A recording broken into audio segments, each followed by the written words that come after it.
अपनी रस्सी बांध के झूला करती थी। तो एक बार झूलते झूलते तो दोस्तों ये इस जगह पे मछलियाँ और कछुए खूब संख्या देख लो अब आप। दोस्तों ये मच्छियाँ लाखों की संख्या में है यहाँ पे और एक दूसरा हिस्सा जो अलवर में पानी की दीवार दिख रही है ना, ये इसको दो हिस्सों में बांटती है इस नदी को, रूपा रेल नदी। नमस्कार दोस्तों कैसे हो आप सब। फिर स्वागत है आपका अपने चैनल में। दोस्तों आज हम आए हैं नटनी का बारा, अलवर की सुप्रसिद्ध जगह है घूमने के लिए, आनंद लेने के लिए। तो ये सामने है नटनी के बारा की पुलिया। यहाँ पे आज खूब संख्या में लोग बाग आए हुए हैं।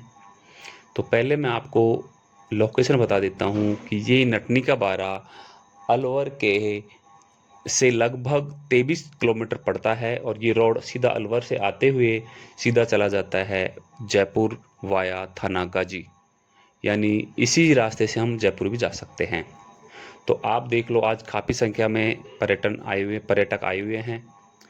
तो यहाँ पे दिन प्रतिदिन इनकी संख्या बढ़ती जा रही है। तो दोस्तों आपको सामने दिख रहा है नदी में खूब सारा पानी आ रहा है, नदी में खूब सारा पानी बह रहा है। तो अब आपको बता दूं कि नटनी का बारा क्यों कहा जाता है। तो सामने आपको जो पहाड़ दिख रहा है, एक तो ये पहाड़ और इसके जस्ट विपरीत दूसरा पहाड़ है, यानी 100 मीटर दूरी पे दूसरा पहाड़ है ये पहाड़। तो बताते हैं कि इन दोनों पहाड़ों पे नटनी रस्सी बांध के झूला करती थी। तो एक बार झूलते झूलते जब वो झूल के नीचे आई थी तो अपने बच्चे को दूध पिला रही थी। तो उसी दौरान उनको एक ख्याल आया माइंड में, अगर मैं इससे नीचे गिर जाती तो मेरे बच्चे का क्या होता।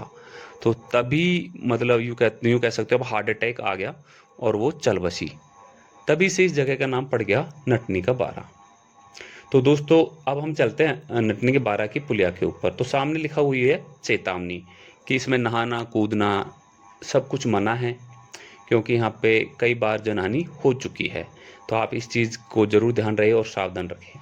तो दोस्तों ये इस जगह पे मछलियाँ और कछुए खूब संख्या में मिल जाते हैं। बंदर भी यहाँ पे मिल जाते हैं, पर्यटक आते हैं, इनको केले वेले खाने की चीज़ें डालते रहते हैं। तो आप देख सकते हो। और अब की बार अच्छी बारिश हुई है तो पानी काफ़ी ज़्यादा मात्रा में आ रहा है। तो दोस्तों अब आपको दिखाते हैं छोटी छोटी मच्छियाँ देख लो अब आप। दोस्तों ये मच्छियाँ लाखों की संख्या में है यहाँ पे और बहुत ही ज़्यादा, ये जो पानी ऊपर से नीचे की तरफ बह रहा है इधर बहुत ज़्यादा मच्छियाँ आई हैं। तो देखो सामने बगुले हैं, इनके मज़े हो रखे हैं। ये आराम से इनको अपना ग्रास बना रहे हैं और खा रहे हैं। तो आप देख लो, देखो ये देखिए। तो अब मैं आपको बता दूं कि जो ये नटनी का बारा है, यहाँ पे ये नदी है, इसका नाम है रूपा रेल। ये नदी इन्हीं पहाड़ों से, यानी अलवर की सरिस्का, जो आप नाम सुना सरिस्का के पहाड़ों से यहाँ पे भरतरी बाबा सुप्रसिद्ध स्थान, वहाँ से ये पानी निकल के आता है।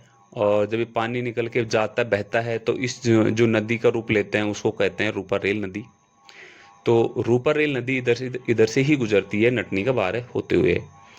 तो मैं आपको बता दूं कि सन 1924 यानी 100 साल पहले यहाँ पे उस समय अलवर के महाराज श्री जयसिंह और भरतपुर के महाराज श्री कृष्ण जी के बीच में एक संधि हुई थी और उसी संधि के दौरान इसको दो हिस्सों में बांट दिया गया था। यानी एक ये हिस्सा है और एक दूसरा हिस्सा जो अलवर में पानी चला जाता है। तो दोस्तों ये आपको सामने बीच में जो दीवार दिख रही है ना, ये इसको दो हिस्सों में बांटती है इस नदी को, रूपा रेल नदी को। यानी इसका 45% हिस्सा पानी अलवर की जयसमंद झील में जाता है, अलवर के लिए जाता है, और 55% भाग पानी का भरतपुर के लिए जाता है। ये संधि इन दोनों के बीच में हुई थी। तो ये है हमारे नटनी का बारा की कहानी।